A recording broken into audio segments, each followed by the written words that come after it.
And Mr. Vindman, you were treated to a July 10th meeting in the White House where you heard Ambassador Sondland raise investigations, conditioning a White House meeting on that, investigations that you thought were unduly political. I believe that's how you described them. And you went to NSC Council and you reported it, right? Correct. And then later, you too were on the White House call, am I right? You heard it with your own ears. Correct. Not secondhand, not from somebody else, not hearsay, right? Correct. You heard the president's voice on the call. I did. And you heard him raise that subject again that Ambassador Sondland had raised before about investigating the Bidens, right? I did. And I want to ask you, when you heard him say that, what was the first thought that went through your mind? Frankly, I couldn't believe what I was hearing. It was probably an element of shock that maybe in certain regards, my worst fear of how our Ukraine policy could play out was playing out, and how this was likely to have significant implications for U.S. national security. And you went immediately and you reported it, didn't you? I did. Why? Because that was my duty. You still have your opening statement handy? I do. Could you read the last paragraph for me again? Not the one, the very last one, the second to last one. Would you read that one again for me? Because I think the American public deserves to hear it again. Start. That's the one. I think my dad would appreciate this one too. Dad, my sitting here today in the U.S. Capitol talking to our elected officials is proof that you made the right decision 40 years ago to leave the Soviet Union and come here to the United States of America in search of a better life for our family. Do not worry, I'll be fine for telling the truth. You realize when you came forward out of sense of duty that you were putting yourself in direct opposition to the most powerful person in the world. Do you realize that, sir? I knew I was assuming a lot of risk. And I'm struck by that word, don't worry, that phrase, do not worry, you addressed to your dad. Was your dad a warrior? He did serve. It was a different military, though.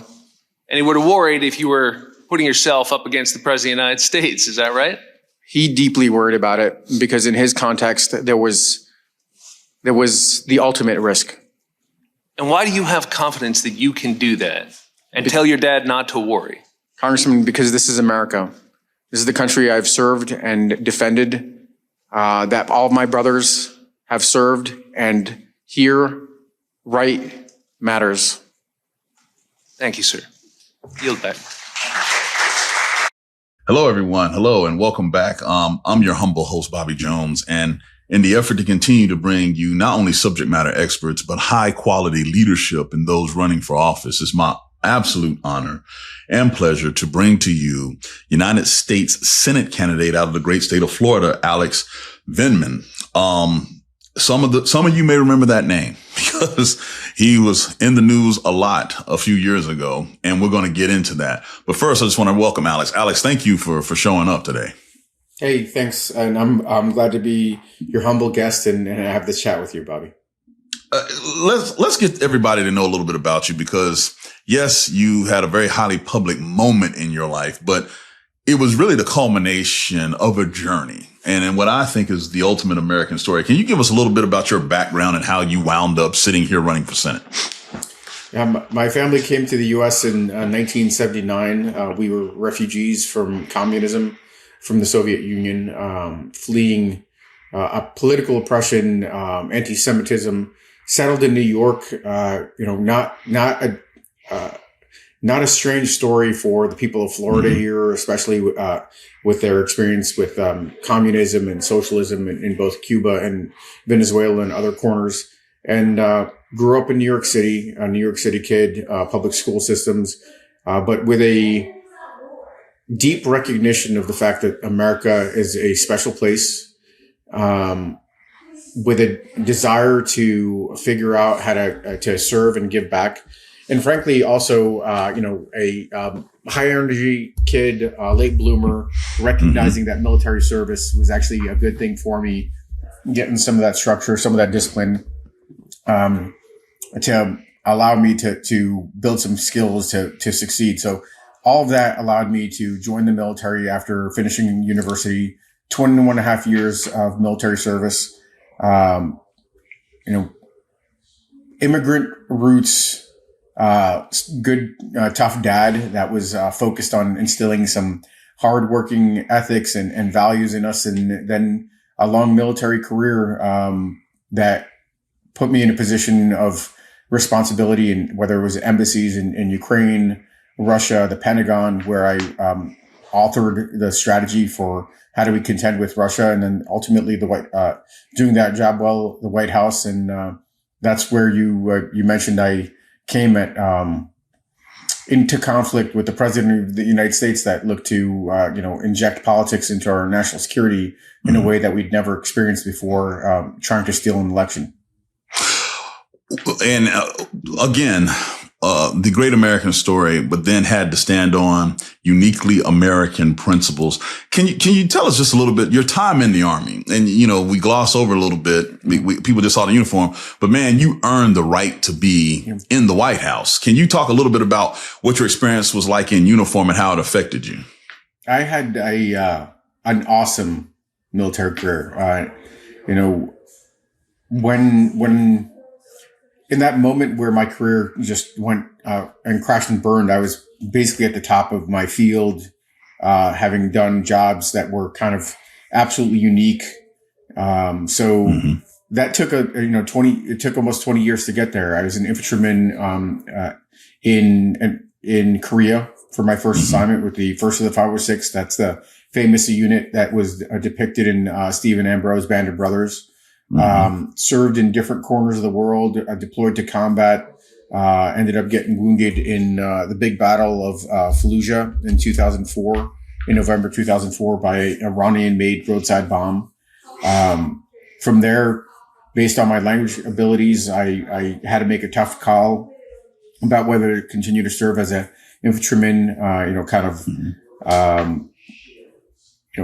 or branch out into a specialty. And I figured that my language and my cultural understanding could allow me to be a pretty good strategist and diplomat. So I ended up going down that route, serving in the embassy in Ukraine, Russia, was there when that big war kicked off in 2014. This war has been going on for 12 years, almost. And that was just the partial war, where they seized a bunch of territory, and then went back to the White House, to the Pentagon, and ended up running the Russia strategy for the chairman of the Joint Chiefs. So in all, couldn't have wished for a better run. And I was actually I was selected for promotion to colonel, selected for increased responsibility. Probably would have been in uniform today, managing some of the various crises, but I had to make a decision about whether what was the right thing to do. Witnessing the president try to steal an election, reported it, and then testified in front of Congress. A surreal activity for an 05, 20 years in, being dragged into the public eye.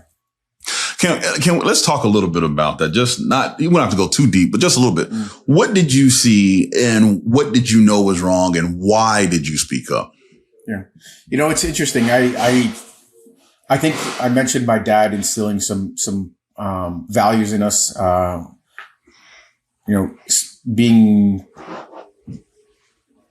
being willing to stand on principles, maybe a little bit of a reverence, and the belief that everybody in America is subject to the same laws. Nobody's above the law. I think my military career as a leader, not walking by mistakes, calling things the way I saw them, balls and strikes, doing that, delivering that in the military chain of command respectfully, but calling it the way I see it, and being encouraged to do that. I mean, there was some of you, your viewers may see General McKenzie, who is a CENTCOM commander on TV now, talking about Iran. He was my boss when I was at the Pentagon in the J5 writing the strategy. And then he was the director of Joint Staff. And I remember on my way out the door to the Pentagon, he said, look, he told me that he valued my voice and he valued my input, even though I was sitting around a table with a lot more senior folks. Just because I had the expertise, having earned that through service in the field, study and a bunch of other things. And I think that was my job as far as I was concerned. I was supposed to help navigate some of the biggest challenges this country faces. And, I couldn't just sit there and allow the president to, kind of put the country in a position where there would be a big major war in Europe and that there's a threat to our democracy.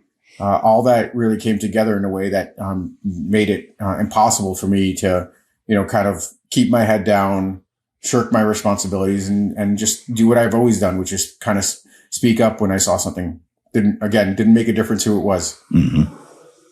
No, and a lot of people talk that talk, and you literally walked it. And it was hard as hell to do. And you have my undying respect for that, Alex. I can't stress that enough as a fellow 05 that looked at 06 and had to make decisions too. Yeah. So let me ask you this. When your family, left the Soviet Union, specifically the area that we now know as Ukraine, can you just give me just your top view on the Ukraine-Russian war and your thoughts about what you've seen in the last 4 years? Yeah. So that book right there is my last one. It came out about a year ago, The Folly of Realism. Mm-hmm. It's about how we got to this Russia-Ukraine war, looking at 6 different administrations, really from George H.W. Bush on down, like where the mistakes were made, the fact that Russia kept getting a pass. It's actually not all that dissimilar to watching the way Trump is operating right now. Right. He gets a pass at every turn. And he gets bolder and more aggressive and then feels like he has no guardrails. He acts with impunity. The Russians got that over a long stretch of time too, that, they because they were the big guys on the block over there, they got a pass instead of holding their feet to the fire or supporting Ukraine along the way. And they felt really encouraged in conducting this war, which they started more than 4 years ago, thinking that it was going to be a cakewalk for them. The fact is that the Ukrainians are fierce defenders of their homeland. They understand that, it's not simply giving up territory. It's the fact that Russia is an aggressive state that will pursue them and look to subjugate Ukraine and oppress the population for forever. They've experienced that through previous Russian imperialism. Russia started dominating Ukraine in the middle of the 17th century, 1600s. So they know what that's like, and they're fighting for their freedom. And they're performing amazing feats. Yes. They are now in a position where Russia has no chance of achieving its ultimate objective, which is subduing Ukraine, rebuilding its empire. They could nibble away at the edges. They could kill a lot of people and terrorize the population, which is what they're doing. But on the battlefield today, they're actually losing ground. Mm-hmm. They're the Ukrainians are pushing back and liberating territory. And that's 4 years in, when everybody thought that Russia had the advantage of size, military power, economic superiority. We're talking about 10 times the size of the Ukrainian economy. It didn't make a difference. This is a population that's fiercely defending itself, and Ukraine has more staying power than the Russians. This is going to be a tough year for Ukraine, but it's going to be a tougher year for Russia. No, the courage that has been displayed by the Ukrainian people, it has become legendary, legendary. And, one of the things that I hate about the current administration is the lack of support that they have gotten, but yet they're still there. Europe has stepped up. Others have stepped up, and they continue to fight. Pivoting from that, to our current situation. You've already kind of hit on some of the parallels that you've seen. What's happening between Iran, the United States, Israel? What are your top view thoughts there? So just to close out on Ukraine, if the Ukrainians are doing this well, 4 years into a war when they're supposed to be losing, when Putin thought that he's going to win in like 3 days, could you imagine if we were doing what the U.S. has traditionally done, which is support our allies? Put pressure on our enemies. If we did the opposite of what the Trump administration is doing, the Ukrainians would be gaining more ground, and we would actually be winding this war down. Instead, what's happening is that Trump is doing the opposite. He's embracing Putin. And the reason he's doing is that the Russians are dangling $12 trillion. They have none of that money but they're trying to promise 12 trillion in deals. It's a self-enrichment scheme for them. What I'm seeing in this U.S.-Iran-Israel war is a lot of the same horrible decision making on the national security front that we see play out, over the course of the past year. It's a chaos regime that Trump is running. He claims that he's ended 7 or 8 wars and that he's entitled to the Peace Prize. He's actually launched 7 different military attacks, including 3 of which are on countries we'd never, fired a hostile shot at. And this is, he is very, very cavalier about the use of force. He's very cavalier about putting troops into harm's way. And he was thinking that this was going to be like the last go around with Iran, short war, strike, the Iranians kind of crumble, or Venezuela, the snatch and grab, and it's done. And this is likely to pay out over the course of weeks and months if we have the staying power. I don't think Trump has the staying power. He's going to look for an excuse to go ahead and declare victory and pull out. And that's going to leave Iran, yes, their military is getting decimated, but it's not always about capabilities. It's about intent. It's this mix of, you might have more limited capabilities, but if you're willing to go to just like the Ukrainians are, to any, to the end goal, with terrorist attacks, with wreaking kind of chaos in the Middle East, you could do a lot of damage. And I think we're going to leave the Middle East on fire, actually, with this administration. This is what worries me. This book that I wrote was about the idea that the way we fix the way we conduct our foreign policy is by thinking about what our long-term objectives are. Where our allies are, where our enemies are, and making sure we stay focused on those long-term objectives. Don't get distracted by bright, shiny objects like, whether it's a business deal or short wars. We need stability in the Middle East. We need to start figuring out how do we deliver for the American public. I mean, I'm running for the U.S. Senate here, primarily because we need to end the chaos, crush corruption, and cut costs. And cost is going to be one of the central factors here, probably the central factor for a huge portion of my electorate that's just struggling to get by. And this guy, instead of, figuring out how to reduce the cost of goods, is picking wars, expending resources that could be spent at home. And it's just about the worst situation that we have. And it's not just him. It's my opponent, Ashley Moody, the Republican senator. That is, a automatic yes vote, cheering him on for all this chaos and corruption, for all his worst instincts. And that's why I'm running, because we need to end the chaos. We need to end this corruption of him trying to enrich himself. And frankly, we need to start delivering for people in Florida. I'm glad you pivoted to that, Alex, because I wanted to talk just a little bit about what's going on in Florida. What are Floridians dealing with, and how can you help? Yeah. Well, I mean, I think we have the most expensive insurance in the country in Florida. That's because the system looks like it's increasingly rigged. The career politicians like Ashley Moody working with the mega corporations, giving them a pass when they don't pay on claims, allowing them to, continue to just ratchet up rates, instead of serving the people. She was elected to serve the people as the Attorney General. She's also signed on to Trump's agenda to cut Affordable Care Act subsidies. 500,000 people are going to lose their access to health insurance. Millions are going to have a surge in healthcare costs. She's happy to cut rebuilding, emergency rebuilding costs. This is whose interest is she serving? She's serving the interests of these special interests, the large corporations. Instead of doing what she is supposed to be there for. Now, she didn't get elected. She was appointed as the senator for Florida.